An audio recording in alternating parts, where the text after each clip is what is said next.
ekonomi terpimpin hanya kepribadian Indonesia atau kepribadian bangsa, ya, seperti itu. Oke ya, jadi ini, nah kita lihat ekonomi terpimpin berarti kalau dalam bidang ekonomi, ya, ekonomi terpimpin maksudnya seperti apa?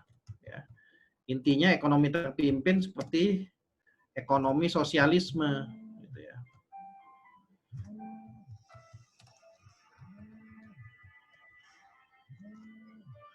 Ekonomi sosialisme seperti itu. Sebentar ya, ada telepon dulu.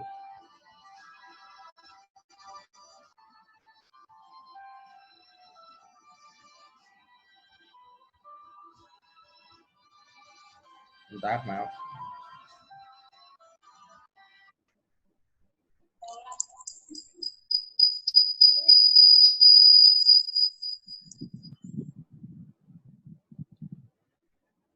Oke, kita lanjut ya. Jadi ekonomi sosialisme itu intinya adalah perekonomian dikendalikan oleh negara. Ya. Contohnya sekarang seperti apa? Yaitu harga premium BBM.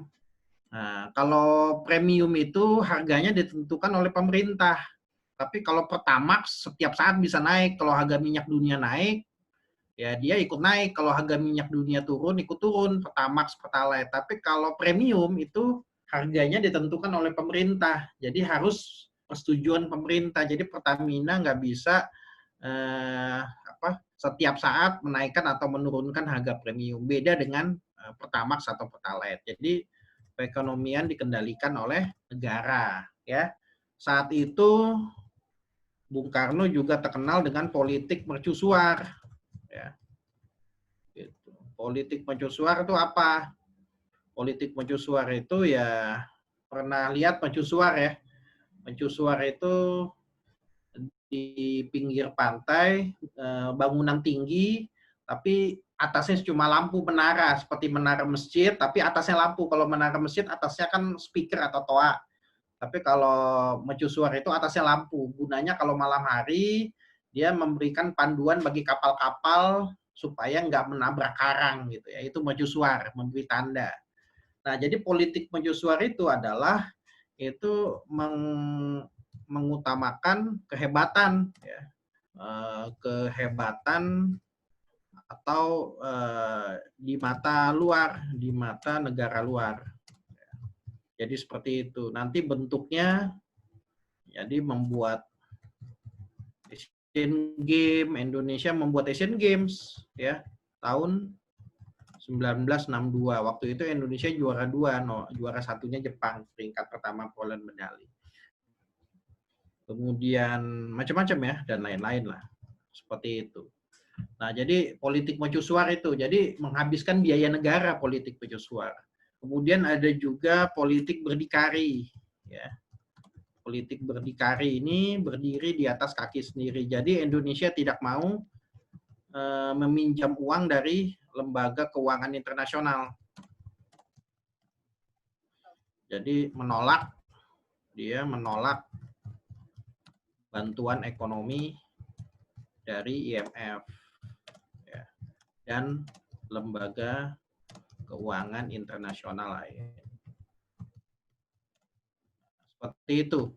Jadi itu kebijakan Presiden Soekarno. Jadi sehingga Indonesia di akhir pemerintahan Soekarno nanti, ya, jadi di akhir Orde Lama, apa yang terjadi karena politik mercusuar ini terjadi hiperinflasi, ya. Hiperinflasi mengakibatkan naiknya harga-harga barang, gitu. Karena uang menjadi tidak berarti. Jadi tadinya kita beli beli HP, ya beli yang murah itu, beli nasi bungkus 10.000 gitu ya. Jadi nanti kita harus beli sekitar 100.000. Jadi mahal sekali atau menjadi tidak ada harganya uang itu ya. Jadi uang 100.000 cuma bisa beli nasi bungkus gitu loh. Itu inflasi maksudnya. Ya, terjadi hiperinflasi, naik naiknya harga-harga barang dan lain-lain. Ya. Ini akibat politik mercusuar. Nah, makanya kita harus melihat bagaimana kebijakan ekonomi Presiden Soeharto atau Orde Baru. Ya. Nanti ini saya kirim ya, kalau ini. Jadi tapi kalau mau dicatat bagus, tapi saya kirim juga nanti. Jadi kebijakan ekonomi Soeharto ya atau Orde Baru tahun berapa berarti Orde Baru 66 sampai 98 mundurnya Presiden Soeharto. Apa saja ya pelita pembangunan 5 tahun ya. Pelita pembangunan 5 tahun sehingga Pak Harto disebut Bapak Pembangunan gitu ya. Jadi ada rumusnya. Jadi zaman Orde Baru pembangunan ada rumusnya. Apa rumusnya? Ya, rumus pembangunan Orba, yaitu trilogi pembangunan. Trilogi pembangunan. Apa trilogi pembangunan? 3 kan? Berarti 1 membuat ekonomi, 2 stabilitas politik, 3 pemerataan. Makanya kesenjangan sosial pada masa Orde Baru cukup tinggi sampai sekarang ya. Yang kaya-kaya sangat kaya, yang miskin sangat miskin. Itu karena pemerataan nomor 3. Yang paling utama ya pertumbuhan ekonomi, kedua stabilitas politik dan pemerataan. Itu rumus pembangunan Orde Baru ya. Seperti itu. Tapi ya beda dengan Soekarno, beda dengan Orde Lama, Orde Baru membuka investasi asing, terutama dari Barat, ya, investasi asing atau penanaman modal asing, PMA, ya, bentuknya antara lain Freeport itu, ya, gitu. Padahal dari zaman Presiden Soekarno sudah ditawari, Freeport sudah ingin membuka tambang di Papua, tapi Soekarno menolak, gitu ya. Jadi pada masa Presiden Soekarno, nah jadi apa? Soekarno ini beda, dia menolak investasi asing, gitu ya. Menolak investasi asing. Nah, seperti itu.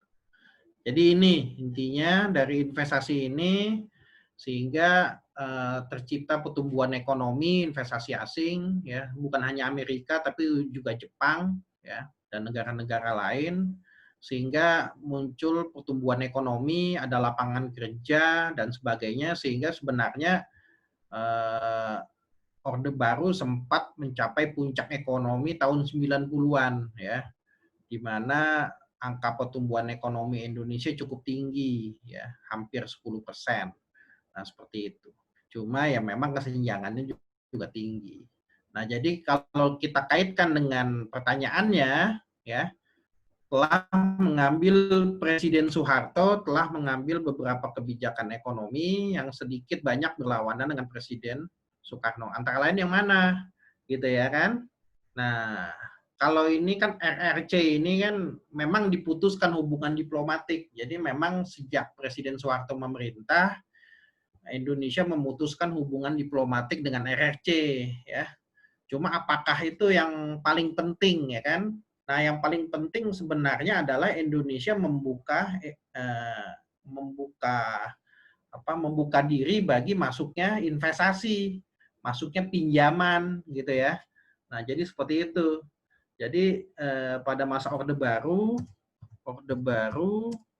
ya membuka diri bagi pinjaman internasional. Nah, seperti itu. Jadi kalau ditanya pemerintah mana yang memulai berhutang kepada luar negeri adalah pemerintahan Orde Baru, Presiden Soeharto gitu ya. Seperti itu, terakumulasi terus sampai sekarang. Nah, ini dari mana? Dari IMF dan IGGI. Ya, International Group. Ini Government of Indonesia. Nah, seperti itu. Jadi IGG ini ya intinya adalah memberikan hutang kepada Indonesia. IGGI adalah persatuan atau himpunan gitu ya. Himpunan negara-negara yang memberikan utang kepada Indonesia. Nah, gitu. Dipimpin oleh Belanda, JP Prong, seperti itu. Nah, jadi seperti itu. Jadi bedanya Presiden Soekarno dengan Presiden Soeharto dalam hal ekonomi, kalau Presiden Soeharto membuka diri bagi pinjaman internasional. Ya, jadi mencari pinjaman, tapi kalau Soekarno enggak ya. Nah, jadi yang paling tepat jawabannya nomor 16 yang B ya. Membuka kembali hubungan dengan lembaga keuangan internasional untuk pinjam duit gitu ya. Seperti itu. Oke. 16 ini ada pertanyaan dulu silakan. Oke, kalau enggak kita lanjut dulu. Nomor 3.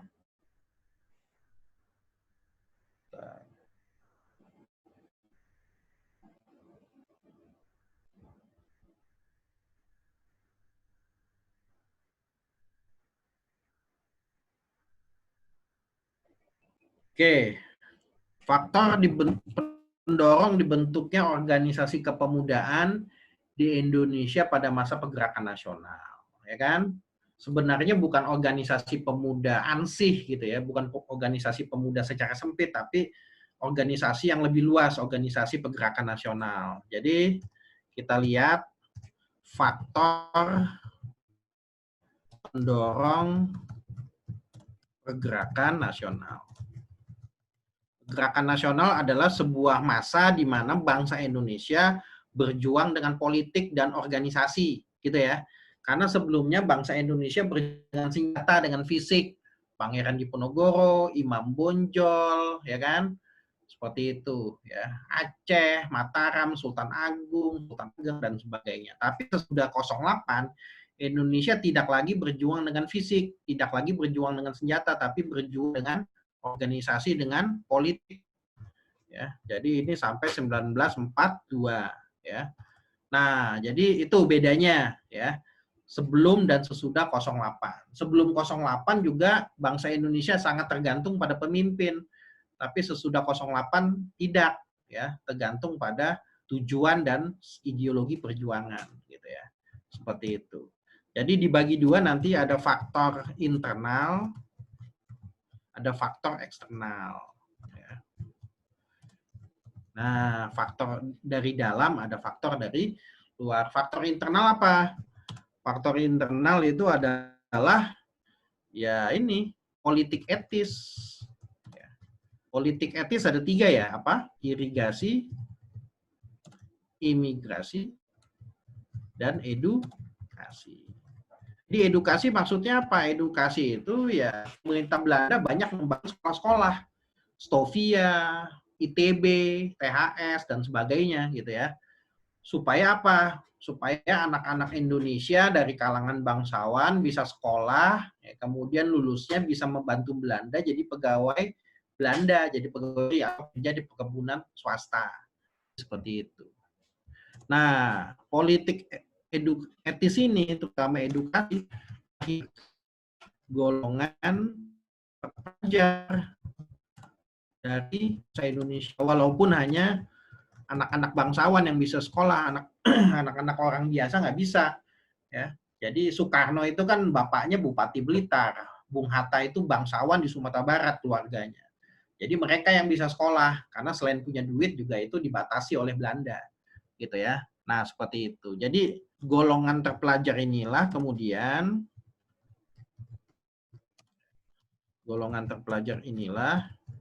yang kemudian menyadari bahwa Indonesia sedang dijajah dan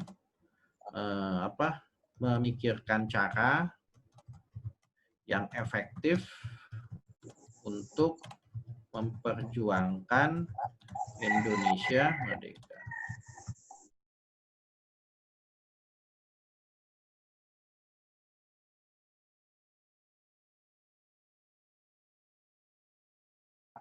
Ya, Indonesia sudah melawan dengan senjata, Imam Bonjol, Pangeran Diponegoro, Sultan Ageng, Sultan Hasanuddin, tapi gagal gitu ya. Coba cara baru, yaitu dengan organisasi dan politik ya, dengan otak, sebelumnya dengan otot, dengan fisik gitu ya. Nah, kira gitu. Nah, faktor eksternal yang mendorong pergerakan nasional adalah kemenangan Jepang dalam perang melawan Rusia tahun 1905. Nah, ini membuktikan bahwa bangsa Asia bisa menang lawan Eropa. Nah, ini sangat memberikan semangat dan inspirasi bagi bangsa Indonesia untuk bisa memperjuangkan kemerdekaannya melawan atau mengalahkan Belanda. Nah, seperti itu ya. Nah, jadi kita lihat di di soal faktor pendorong bentuknya organisasi kepemudaan Indonesia pada masa pergerakan nasional. Nanti ada Budi Utomo, ada Jong Java, ada Yong Celebes, ada Yong Ambon yang kemudian nanti melahirkan Sumpah Pemuda. Jadi kira-kira yang mana? Ya kan? Yang ini kan? Yang B kan? Ya enggak? Politik etis ya. Hasil politik etis. Gitu ya. Nah, UI ini juga adalah dibentuk zaman Belanda dulu dari Stovia ya. Sekolah kedokteran. Dulu ceritanya ada wabah ya. Ada wabah penyakit seperti cacar atau pes di Jawa, tapi dokter-dokter Belanda tidak berani turun langsung, akhirnya dia mendidik orang-orang Indonesia untuk jadi dokter. Dokter-dokter Indonesia lah yang turun ke rakyat untuk memberantas wabah tersebut, kira-kira seperti itu.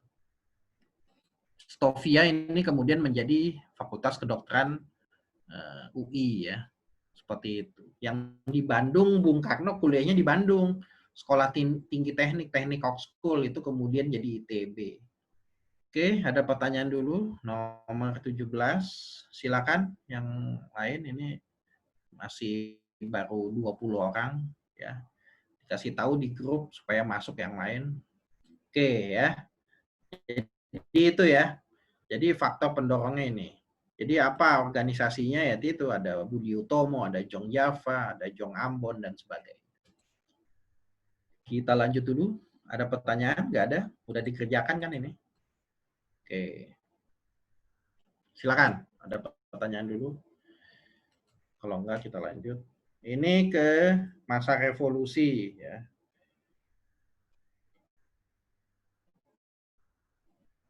Sebentar. Saya sambil menjawab WA. Oke. Ini masa revolusi kemerdekaan tahun 45 sampai 49. Ya. Amir Syarifuddin meminta Presiden Soekarno untuk membatalkan perundingan Renville. Ya iya, ini jadi apa gitu ya. Intinya tuh apa? Itu adalah masa revolusi kemerdekaan 1945 sampai 1949. Nah, seperti itu ya. Revolusi kemerdekaan 1945 sampai 1949. Ini dengan dua cara ya.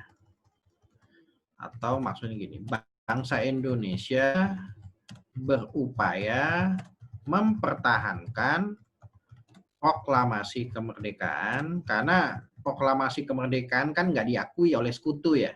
Karena menurut sekutu Indonesia tuh harusnya masih menjadi hak Belanda gitu ya, seperti itu. Jadi setelah Jepang kalah harusnya Indonesia kembali dijajah oleh Belanda, seperti itu ya. Nah makanya Indonesia harus mempertahankan proklamasi kemerdekaannya dengan dua cara, yaitu satu ya dengan militer ya, atau perjuangan senjata fisik. Kedua dengan diplomasi. Ya. Nah, Yang diploma perundingan apa aja? Ada Linggarjati, habis itu apa? Ada Renville, habis itu perundingan Oyen, kemudian perundingan konferensi meja bundar KMB. Nah, seperti ini. Ya, kalau militer senjata apa aja? Ada pertempuran tahun 45 sampai 46. Di mana saja? Di Sumatera, Palembang, Medan Area, di Ambarawa, di Surabaya yang paling hebat, di Semarang, terakhir di Bandung, ya. Jadi Medan, Palembang, ya, Ambarawa, kemudian Surabaya, 10 November, ya, Bandung dan lain-lain. Seperti itu. Oke. Nah, nanti dilanjutkan dengan agresi 1 dan 2, kemudian serangan umum 1 Maret. Nah, seperti itu. Ya. Jadi urutannya sebenarnya zigzag ya, atau jadi sesudah perang berunding, sesudah berunding perang, dan seterusnya. Jadi seperti itu. Jadi sesudah pertempuran 45-46 ini Linggarjati, sesudah Linggarjati agresi 1 ya. Sesudah agresi 1 Renville, sesudah Renville agresi 2, sesudah agresi 2 serangan umum 1 Maret, sesudah serangan umum 1 Maret adalah Royen, sesudah Royen konferensi meja bundar. Itu kronologisnya. Ya saya tulis lah. Sian juga ini. Nah, saya tulis. Kronologisnya adalah pertempuran 45, 46, kemudian Linggarjati, kemudian agresi 1, kemudian Renville, kemudian agresi 2, habis agresi 2 itu Belanda berhasil menguasai Jogja, ibu kota Republik Indonesia. Jadi bagaimana Presiden Soekarno ditangkap, Bung Hatta ditangkap, ya kan, Agus Salim ditangkap dan dibuang oleh Belanda. Nah, Indonesia gimana? Indonesia dilanjutkan pemerintahannya oleh Syarifuddin Prawira Negara di Bukit Tinggi, PDRI, ya. Jadi seperti itu. Nah, bagaimana dengan Panglima Sudirman? Panglima Sudirman memilih perang gerilya. Perang gerilya tahu ya? Perang gerilya itu hit and run, tembak dan lari. Jadi malam-malam. Ya, jadi TNI dan Laskar serang posisi Belanda malam hari, ya. Tapi kecil-kecilan, nembaknya kecil-kecilan, serangan kecil-kecilan. Gitu. Nah, menurut Sri Sultan Hamengkubuwono ke-9 ini nggak efektif perang gerilya ini. Nggak bisa menang kita, ya kan? Makanya menurut Sri Sultan kita harus membuat serangan umum 1 Maret. Ya. Jadi serangan umum 1 Maret ini, ya, pasukan Indonesia melakukan ofensif. Ya, biasanya kan defensif bertahan. Nah, ini Indonesia yang ofensif, yang menyerang gitu ya. Seperti itu, serangan balik. Nah, serangan umum 1 Maret ini, ya, posisi Indonesia menyerang ibu kota Jogja yang diduduki Belanda. Jadi serangannya selama 6 jam. Cuma belum berhasil merebut Jogja. Dari jam 7 pagi sampai jam 1 siang, akhirnya jam 1 siang karena pasukan Belanda tambah banyak dari Magelang gitu ya. Nah, akhirnya pasukan Indonesia ditarik keluar dari Jogja. Makanya ada filmnya 6 jam di Jogja. Jadi cuma 6 jam pasukan Indonesia menyerang posisi Belanda di Jogja. Itulah serangan umum 1 Maret. Tapi serangan umum 1 Maret ini menimbulkan dampak politik, ya kan? Membuktikan bahwa Indonesia dan TNI masih ada, Indonesia masih kuat. Sehingga Belanda terpaksa kembali ke meja perundingan. Itulah perundingan Royen. Gitu ya. Pada perundingan Royen ini Indonesia menang. Gitu. Kalau Renville dan Linggarjati kan Indonesia ya setengah menang lah, atau bahkan kalah. Tapi pada Rumroyen Indonesia menang. Karena isi Rumroyen adalah Jogja dikembalikan kepada Indonesia. Kemudian Indonesia dan Belanda melaksanakan perundingan KMB. Nah, pada saat KMB itulah nanti ya dilakukan penyerahan kedaulatan atau pengakuan kedaulatan.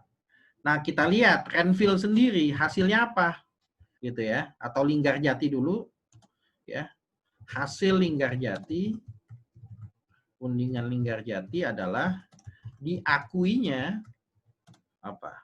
Republik Indonesia secara de facto atas 3 pulau Sumatera, Jawa, dan Madura. Jadi gitu ya, de facto dan de jure ya. Jadi gini, kalau de facto itu kamu punya motor, tiap hari kamu bawa motor itu, tapi STNK-nya punya bapak kamu, yang bayar pajak bapak kamu gitu ya. De facto itu motor kamu, tapi de jure secara hukum itu motornya bapak kamu gitu. Ngerti ya? Ya. Jadi de facto itu motor kamu. Ya, udah dibeliin untuk kamu itu motornya gitu. Itu de facto. Jadi Indonesia cuma diakui de facto atas 3 pulau. Bali enggak, Kalimantan enggak, Sulawesi enggak, menjadi milik Belanda. Jadi ini menang sekaligus kalah. Ya perundingan emang gitu. Nggak bisa 100% menang, tapi juga tidak mungkin 100% kalah. Jadi ada kompromi. Nah, sesudah Linggarjati agresi 1 dan kemudian sesudah agresi 1 berunding lagi, yaitu perundingan Renville. Nah, di sini Perdana Menterinya Indonesia adalah Amir Syarifuddin. Jadi sebenarnya Amir Syarifuddin itu ya adalah utusan Republik Indonesia yang tanda tangan hasil Renville gitu ya. Hasilnya memang merugikan karena Indonesia mengakui garis Van Mook. Garis Van Mook ini adalah garis demarkasi atau garis batas ya,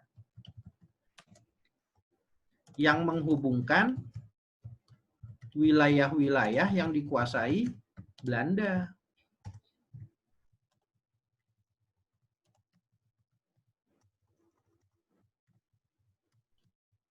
Nah, ya. Jadi ini adalah garis demarkasi atau batas yang menghubungkan wilayah-wilayah yang dikuasai Belanda, ya. Nah, jadi akibatnya apa? Wilayah Indonesia bertambah sempit. Ya. Hanya di sekitar Jogja dan Jawa Tengah. Hanya di sekitar Jogja, Jawa Tengah. Termasuk Banten. Jadi Jawa Barat itu menjadi milik Belanda. Jadi Banten itu wilayah Indonesia, Jawa Barat milik Belanda, Jogja dan Jawa Tengah masih Jogja dan Jawa Tengah masih milik Indonesia, Jawa Timur milik Belanda. Jadi kekepung Indonesia. Jadi Jogja dikepung oleh Belanda dari Jawa Timur dan dari Jawa Barat. Nah, ini bagaimana pasukan yang ada di Jawa Barat, TNI di Jawa Barat harus hijrah. Nah, ini harus hijrah ke Jogja ya. Divisi Siliwangi. Hijrahnya divisi Siliwangi. Yang tidak mau hijrah, yang menolak hijrah itu berontak menjadi DI. Nah, jadi nyambung semua. Yang menolak hijrah ya, memberontak jadi DITI. Darul Islam, Tentara Islam Indonesia dipimpin Kartosuwiryo, pusatnya di Jawa Barat, Garut, Tasik dan sekitarnya. Seperti itu. Jadi ini merugikan Indonesia. Itu keinginan Belanda ya. Jadi kalau kita lihat di soal, jawabannya apa? Amir Syarifuddin. Nah, jadi gini ya. Jadi sesudah tanda tangan Renville, saya kecil muat, sorry. Nah, ya. Sesudah tanda tangan Renville, Amir Syarifuddin ya. Sesudah Renville, Amir Syarifuddin dipaksa mundur dari Perdana Menteri. Karena Renville dianggap merugikan Indonesia.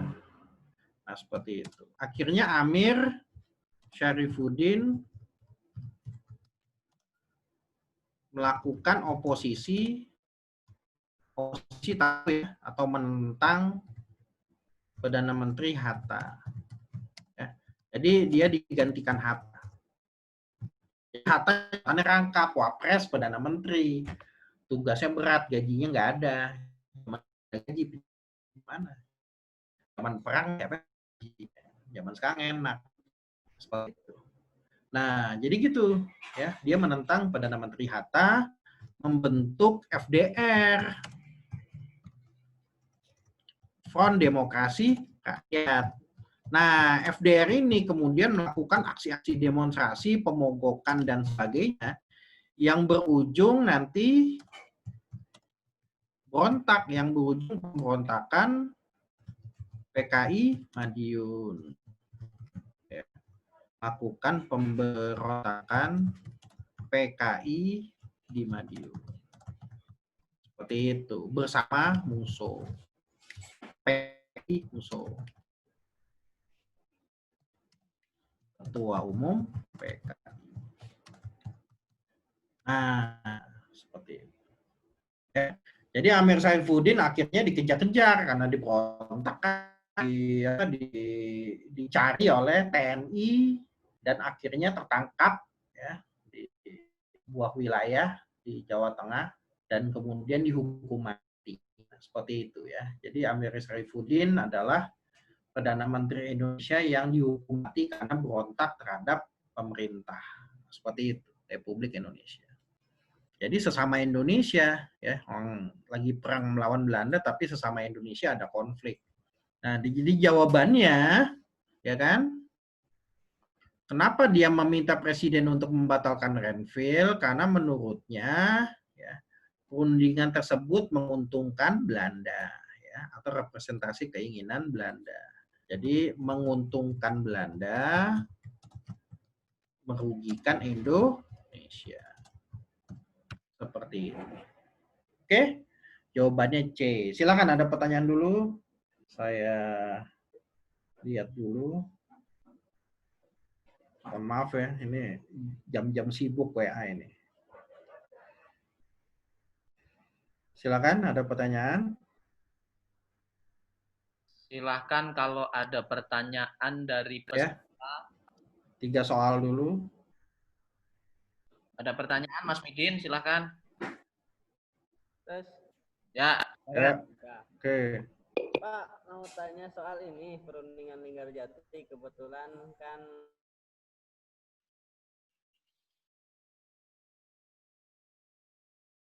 Suaranya hilang, suaranya. Mas Midin, suaranya. Ya, yuk masuk. Silakan. Selain perundingan Linggarjati itu, selain menghasilkan de facto itu apalagi tuh?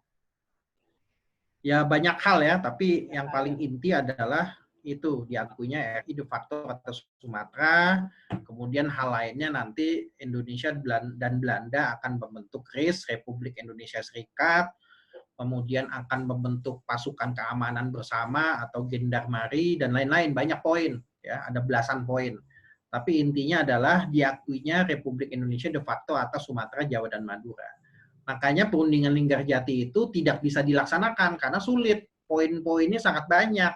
Indonesia nggak bisa melaksanakan, juga Belanda karena nggak mau. Akhirnya karena macet eksekusi dari perundingan Linggarjati, Belanda menganggap Indonesia tidak mau melaksanakan perundingan Linggarjati. Akhirnya Belanda secara sepihak melakukan agresi satu. Seperti itu kira-kira ya. Jadi hasil perundingan Linggarjati ada beberapa, tapi paling inti adalah diakuinya de facto atas Sumatera, Jawa, dan Madura. Oke, satu lagi pertanyaan, silakan yang lain. Inti persoalan utama dari pertikaian Indonesia-Belanda itu apa ya? Masalah proklamasi, ya. Jadi Belanda tidak mengakui proklamasi Indonesia. Gitu. Ini intinya. Sampai sekarang Belanda tidak mengakui 17 Agustus sebagai proklamasi Republik Indonesia. Yang diakui adalah KMB. Jadi menurut Belanda, Indonesia merdeka tahun 49. Nah, seperti itu. Kalau menurut kita, satu bangsa Indonesia merdeka kapan? Anak kecil juga tahu. 17 Agustus tahun 45. Tapi menurut Belanda sampai hari ini, Indonesia merdekanya pada saat KMB, pada saat penyerahan kedaulatan atau pengakuan kedaulatan. Nah, jadi intinya di sini. Belanda tidak akui proklamasi Indonesia yang 17 Agustus 45. Gitu ya. Oke. Makanya dia ngirim pasukan untuk merebut kembali Indonesia dan Indonesia harus mempertahankannya. Seperti itu. Jelas ya? Oke. Nah, jadi ini ya, karena keinginan Belanda. Kita lanjut. Ya, jadi kamu ini ya, ingat ini yang saya catat ini sering keluar ya. Jadi tapi nanti saya kirim lagi supaya nggak salah catat juga. Oke, kita lanjut, masih lumayan. Nomor 19, istilah kiri. Ya, ada kiri, ada kanan gitu ya. Apa maksudnya itu?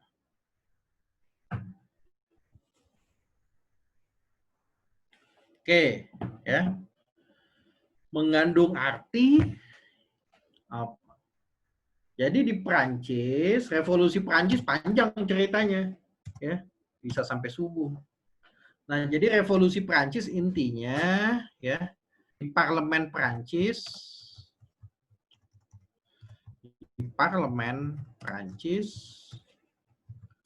atau namanya Etats Generaux, bahasa Prancis agak bindang susah. Ada 3 golongan. Pertama, golongan bangsawan, agamawan.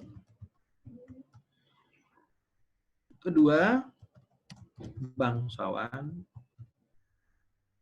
Ketiga, rakyat. Dan lain-lain. Rakyat, intelektual, pedagang. Nah, bourgeois pedagang itu. Jadi kaum bourgeois itu sebenarnya bukan orang kaya tapi pedagang. Seperti itu, ya. Nah, golongan 1 dan golongan 2 mempunyai hak istimewa. Golongan 1 dan 2 punya hak istimewa. Ya. Mereka duduk di sisi kanan parlemen. Nah, gitu ya. Golongan 3 ya, tidak punya hak istimewa. Hak istimewa itu apa? Hak untuk menarik pajak, ya kan? Hak untuk duduk di pemerintahan dan sebagainya. Ya. Mereka duduk di sisi kiri. Ya. Jadi oposisi.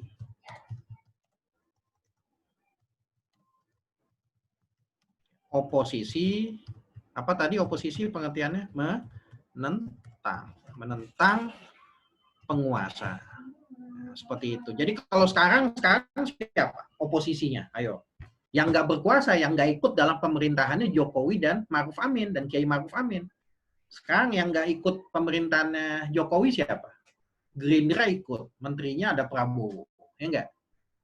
Seperti itu. Yang nggak ikut siapa? PKS dan PAN, itu oposisi, gitu ya. Kalau Golkar ada, Menteri Erlangga, PKB ada, ya kan? PDI apalagi. Jadi itu partai pemerintah, partai oposisinya yang nggak ikut pemerintah. Seperti itu. Oke. Ya. Jadi itu ya. Jadi berarti jawabannya yang D, kelompok oposisi di parlemen. Nah, cuma pengertian kiri mengalami perluasan. Apa tuh kalau bahasa Indonesia? Namun, kini istilah kiri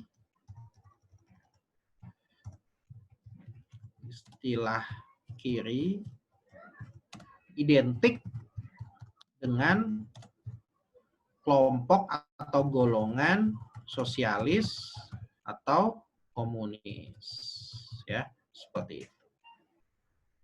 Jadi itu. Oke. Jelas ya. Nanti revolusi Prancis dipelajari ini, sering keluar juga ya. Gitu, seperti itu. Slogannya 3 apa? Liberté, égalité, fraternité, ya. Oke. 20 sejak pemilu 2004 MPR tidak lagi mempunyai kekuatan politik untuk menentukan arah pembangunan negara. Karena apa? Karena ya inilah MPR tidak memilih presiden lagi, ya kan? Jadi bedanya apa sih MPR di era Orde Baru dengan reformasi? Ya, pada era Orde Baru, ya, MPR bertugas apa? Satu, menyusun GBHN. Sekarang GBHN udah nggak ada, ya. Sekarang terserah presidennya mau ngapain. Kalau dulu ada GBHN, garis-garis besar haluan negara, ada. Jadi program pemerintah harus mengacu pada GBHN, gitu. Ya. Yang kedua, memilih presiden.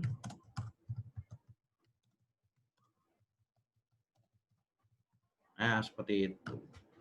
Cuma calonnya cuma Pak Harto mulu. Nggak ada calon lain, calon tunggal mulu. Ya, dari tahun 1971 sampai 97 ya calonnya itu sidang umum MPR. Ya. Kemudian meminta pertanggungjawaban presiden. Ya. Dan berhak menurunkannya melalui sidang istimewa. Kalau zaman reformasi atau setelah amandemen UUD 45,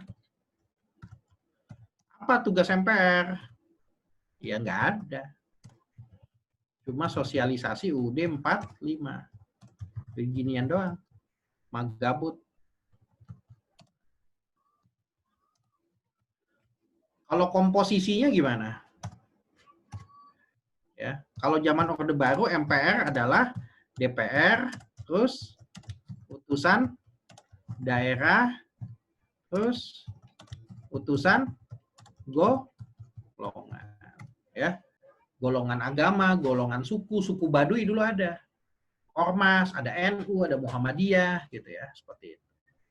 Nah kalau sekarang MPR komposisinya adalah DPR plus DPD, ya. DPD ini Dewan Perwakilan Daerah. Berapa orang DPD per provinsi? Yaitu dipilih rakyat, ya, 4 orang setiap provinsi. Nah, jadi beda komposisinya gitu ya. Jadi pada masa Orde Baru tugasnya apa? Pada masa reformasi beda lagi nanti. Ya. Seperti itu. Jadi jawabannya ini, ya kan? Nggak punya kekuatan politik lagi karena tidak memilih presiden. Jelas ya? Bisa juga sih yang B ini, karena yang A ya, karena presiden bukan lagi mandataris MPR, ya tapi kan karena tidak memilih presiden, jadi dia bukan mandataris MPR gitu ya, seperti itu. Oke, jelas ya? 21. Nah ini kita harus teliti yang mana yang benar. Ya. Salah satu warisan teknologi dari masa Perang Dunia Kedua yang berdampak sangat signifikan pada persenjataan militer dan komunikasi, teknologi apa gitu ya, seperti ini, ya kan? Apakah nuklir? Sudah ada, bom atom itu nuklir, yang dijatuhkan di Hiroshima dan Nagasaki itu nuklir.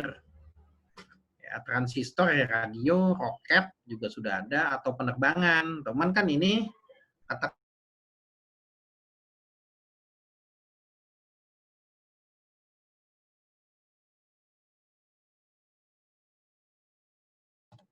ya kan? Kalau radio